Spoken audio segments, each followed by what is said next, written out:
पादस्या, उत्तानपाद की दो जाया, जाया मतलब धर्म पत्नियां, दो रानियां हैं।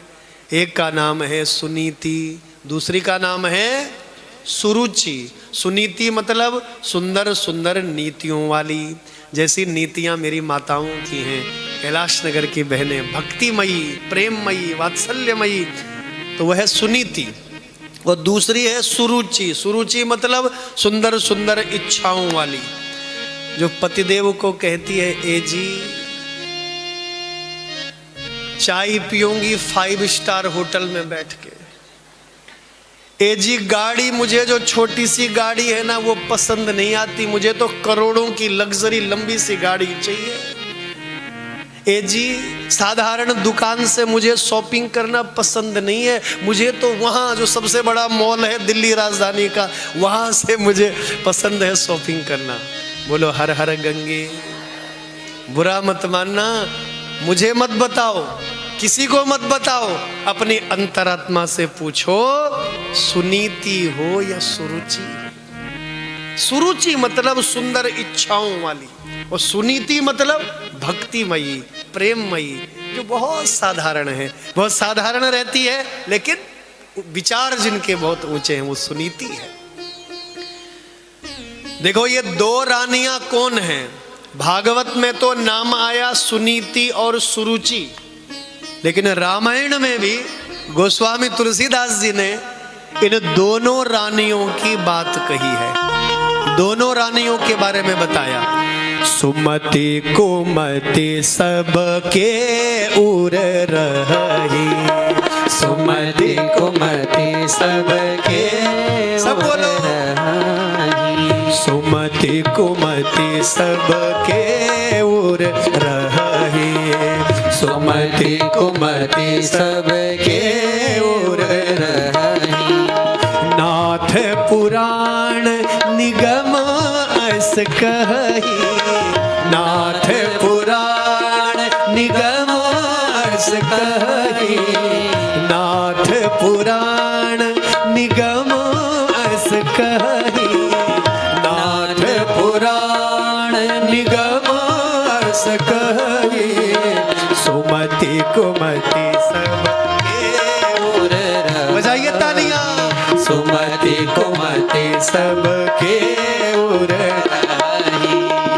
जहाँ सुमति तहाँ संपत्ति नाना, जहाँ सुमति तहाँ संपत्ति नाना, जहाँ सुमति तहाँ संपत्ति नाना, जहाँ सुमति तहाँ संपत्ति नाना, जहाँ कुमति तहाँ विपत्ति निधाना, जहाँ कुमति तहाँ विपत्ति निधाना, जहाँ कुमति तहाँ विपत्ति निधाना, जहाँ कुमति तहाँ विपत्ति निधाना। सुमति कुमति सब के उर रही, सबके अंदर दो रानियां हैं, रानियां कोई और नहीं है, ये मति ही रानी है, धर्म पत्नी कोई और नहीं, ये रानी ही धर्म पत्नी है। और वो रानियां कौन है? सुमति और कुमति। भागवत में नाम आया, बोलते काहे नहीं हो, सुनीति और सुरुचि, और रामायण में नाम आया, रानियां वही दोनों हैं, केवल नाम बदल दिए हैं। सुमति कुमति सब के उर रही, नाथ पुराण निगम अस कह,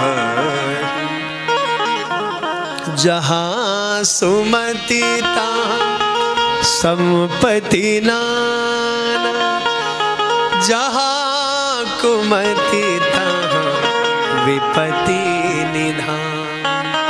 अब आप पर छोड़ रहा हूं, आप किसको चुनते हो? सबकी दो रानियां हैं, सबकी दो बुद्धियां हैं, सुमति और कुमति।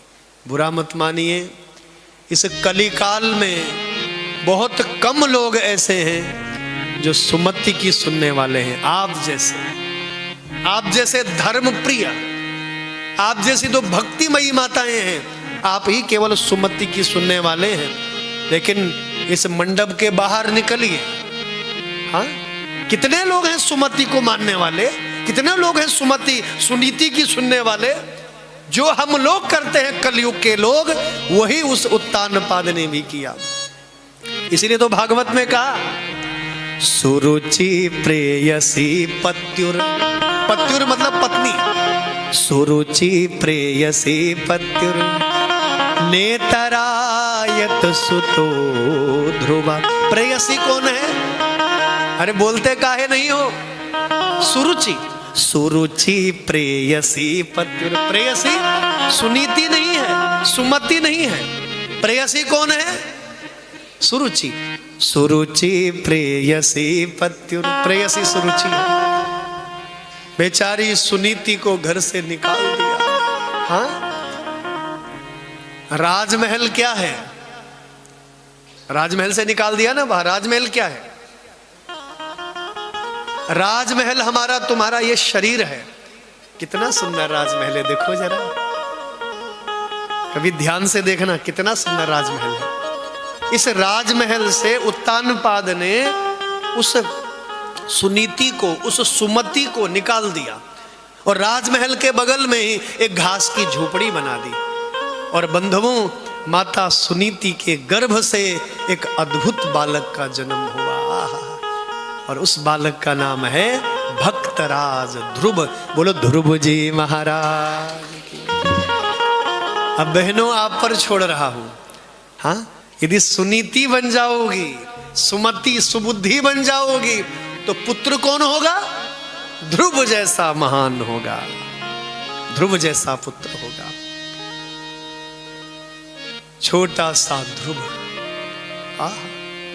जिसको राजमहल में रहना चाहिए, मखमल के गद्दों पर रहना चाहिए, जिसके पैरों में मखमल की चप्पल होनी चाहिए, हाँ, वो कांटों के ऊपर चल रहा है। हाँ, वो घास की कुटिया में रह रहा है। उसने फटे पुराने कपड़े पहने हुए हैं। आजकल के बच्चों के मन और मस्तिष्क में हम लोगों ने ये भर दिया है कि बेटा तू ब्रांडेड पहनेगा तो ब्रांड बन जाएगा।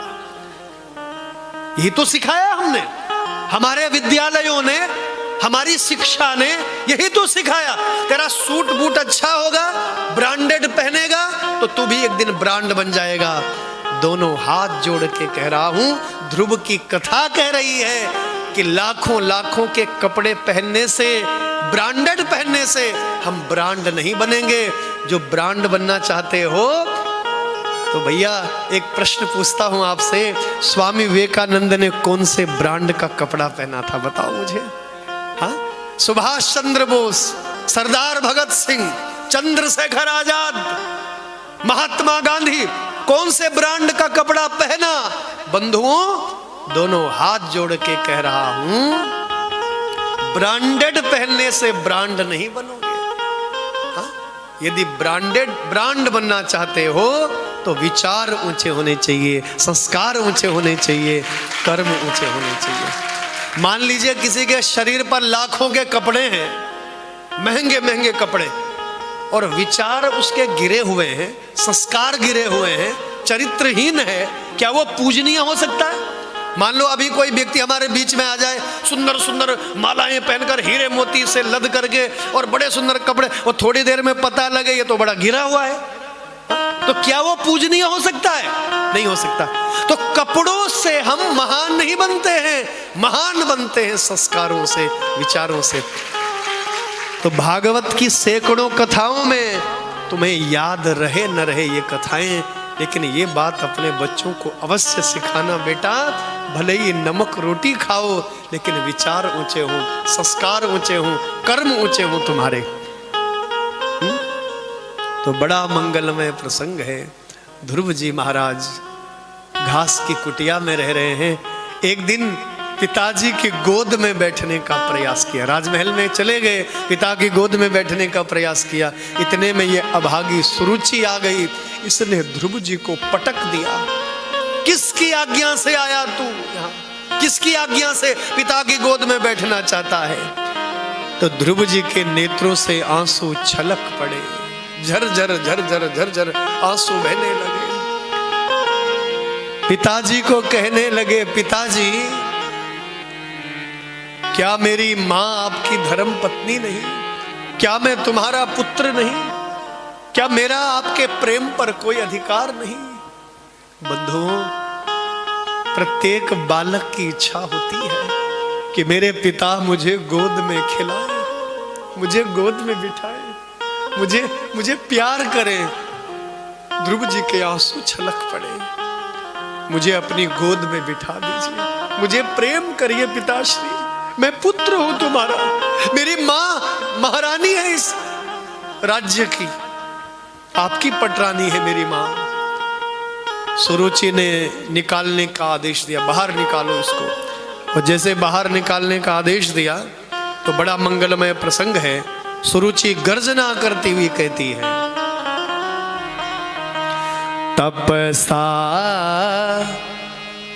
तपसाराध्य पुरुषं तस्यैवानुगृहेण मे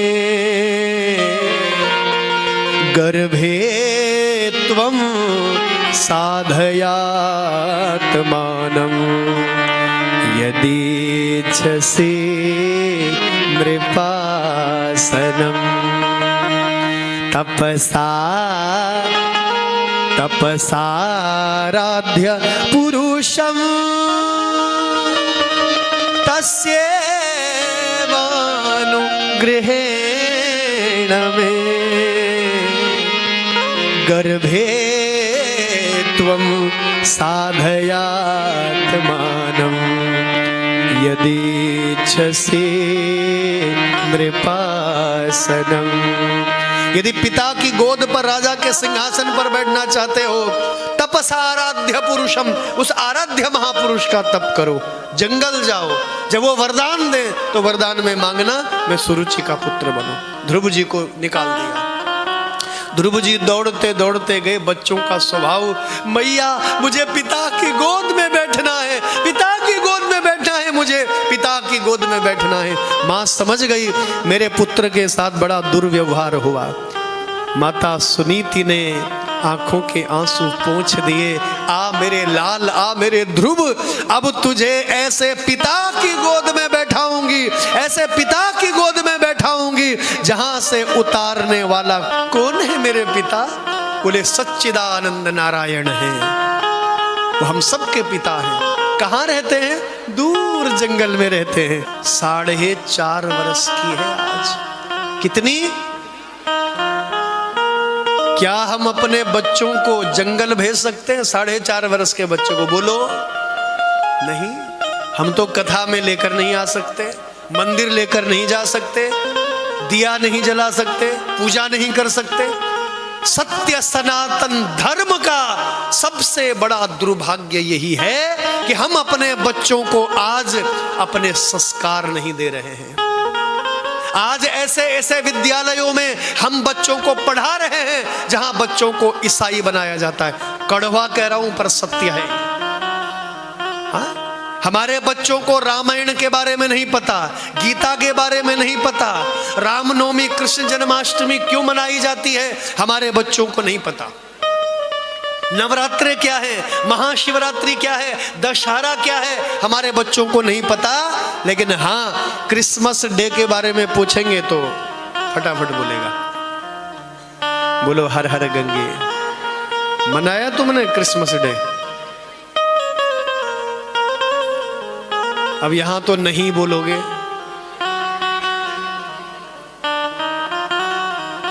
ये बहुत बड़ा षड्यंत्र रचा जा रहा है।